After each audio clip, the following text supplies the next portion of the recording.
I think that's the key. So what you just said was, why is there so much more excitement this year than last year?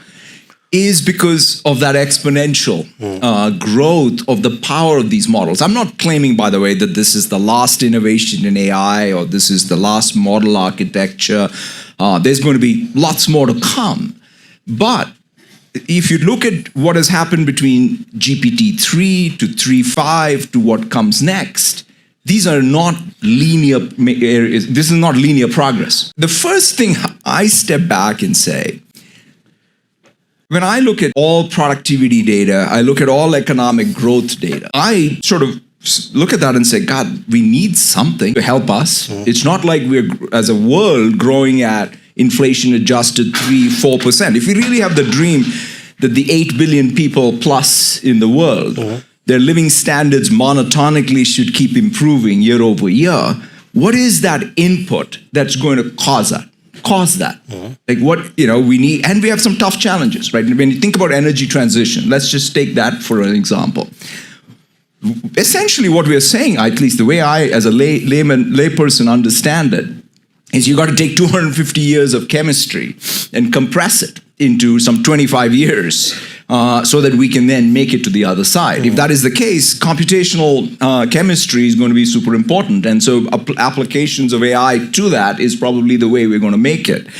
So I look at it and say, we need something that truly changes the productivity curve so that we can have real economic growth.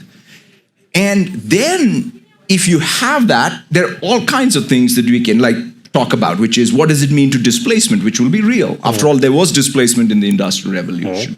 We went through lot of hardship to come up with even an understanding of how to deal with it.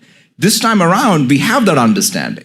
So therefore, I would say, first, let's not fall into what is the lump of labor fallacy. If you don't fall for that, then what are all the new jobs? What is the training required? And here's one other thing I'd say, Matt, which if you think about the way frontline workers today are being enabled with technology to be able to do what was previously perhaps considered knowledge work, is probably the biggest thing that is underreported, underwritten about.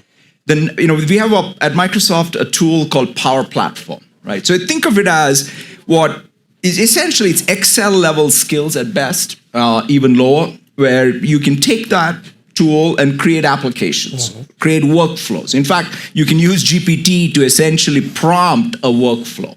So that means somebody who's in the retail frontline, warehouse frontline, healthcare frontline, pick your favorite frontline job, where they're not IT specialists, they're not skilled in computer science, they can in fact participate in the digital transformation of their org.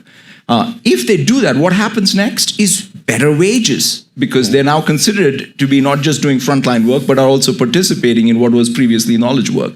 So to me, that's an example of, in fact, people participating in the labor force with better support. All the concerns we have around safety, whether it's harmful content or hallucination or any of these, you just need to, by design, all software engineering has to shift left. You have to sort of think about the model itself being safe. Then you have to, on top of it, have a safety system that is built. And so you have to really take this as a first-class engineering concern and build. And this is not new to just AI. It's true in any other category of software today as well.